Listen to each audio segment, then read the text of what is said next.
పరిశుద్ధ గ్రంథము నుండి పాత నిబంధన గ్రంథము ద్వితీయోపదేశకాండము 18వ అధ్యాయము. యాజకులైన లేవీయులకు అనగా లేవీ గోత్రీయులకందరికీ ఇశ్రాయేలీలతో పాలైనను స్వాస్థ్యమైనను ఉండదు. వారు యెహోవా హోమద్రవ్యములను తిందురు, అది వారి హక్కు. వారి సహోదరులతో వారికి స్వాస్థ్యము కలగదు. యెహోవా వారితో చెప్పినట్లు ఆయనే వారికి స్వాస్థ్యము. జనుల వలన అనగా ఎద్దుగాని గొర్రెగాని మేకగాని బలిగా అర్పించు వారి వలన యాజకులు పొందవలసినదేదనగా కుడి జబ్బను 2 దవడలను పొట్టను యాజకునికియ్యవలెను. నీ ధాన్యములోనూ నీ ద్రాక్షరసములోనూ నీ నూనెలోనూ ప్రథమ ఫలములను నీ గొర్రెల మొదటి బొచ్చును అతనికియ్యవలెను. నిత్యము యెహోవా నామమున నిలిచి సేవ చేయుటకు నీ గోత్రములన్నింటిలోనూ అతనిని అతని సంతతి వారిని నీ దేవుడైన యెహోవా ఏర్పరచుకొని ఉన్నాడు.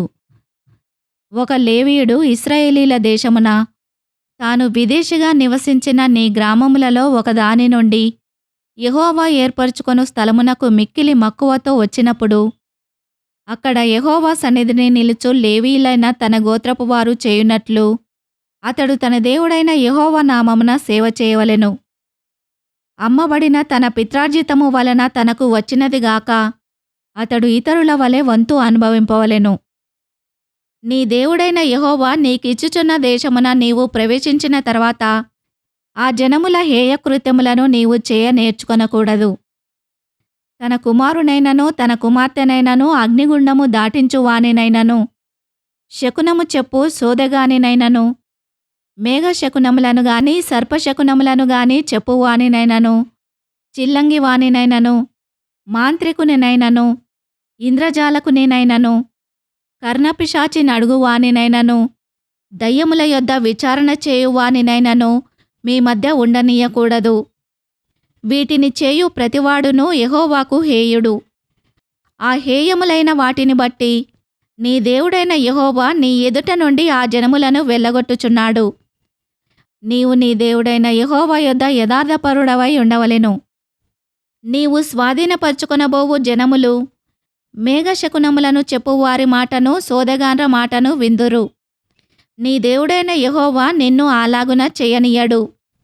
హోరేబులో ఆ సమాజ దినమున నీవు నేను చావకయుండునట్లు మళ్ళీ నా దేవుడైన యెహోవా స్వరము నాకు వినబడకుండునుగాక, ఈ గొప్ప అగ్ని నాకు ఇకను కనబడకుండునుగాక అని చెప్పితివి.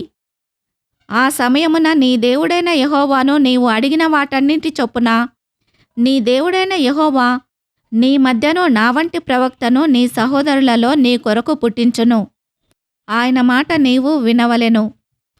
మరియు యెహోవా నాతో ఇట్లనెను, వారు చెప్పిన మాట మంచిది. వారి సహోదరులలో నుండి నీ వంటి ప్రవక్తను వారి కొరకు పుట్టించెదను. అతని నోట నా మాటలనుంచుదును. నేను అతనికి ఆజ్ఞాపించినది యావత్తును అతడు వారితో చెప్పును. అతడు నా నామమున చెప్పు నా మాటలను వినని వానిని దానిని గూర్చి విచారణ చేసెదను. అంతేకాదు, ఏ ప్రవక్తయు అహంకారము పూని నేను చెప్పుమని తనకాజ్ఞాపించని మాటను నా నామమున చెప్పునో ఇతర దేవతల నామమున చెప్పునో ఆ ప్రవక్తయును చావవలెను. మరియు ఏదొక మాట యెహోవా చెప్పినది కాదని మేమెట్లు తెలుసుకొనగలమని మీరనుకొనిన ఎడల ప్రవక్త యెహోవా నామమున చెప్పినప్పుడు ఆ మాట జరగకపోయిన ఎడలను ఎన్నడూనూ నెరవేరకపోయిన ఎడలను అది యెహోవా చెప్పిన మాట కాదు. ఆ ప్రవక్త అహంకారము చేతనే దాని చెప్పెను గనుక దానికి భయపడవద్దు. ఈ వాక్యమును విన్న మిమ్ములందరినీ దేవుడు దీవించునుగాక. ఆమెన్.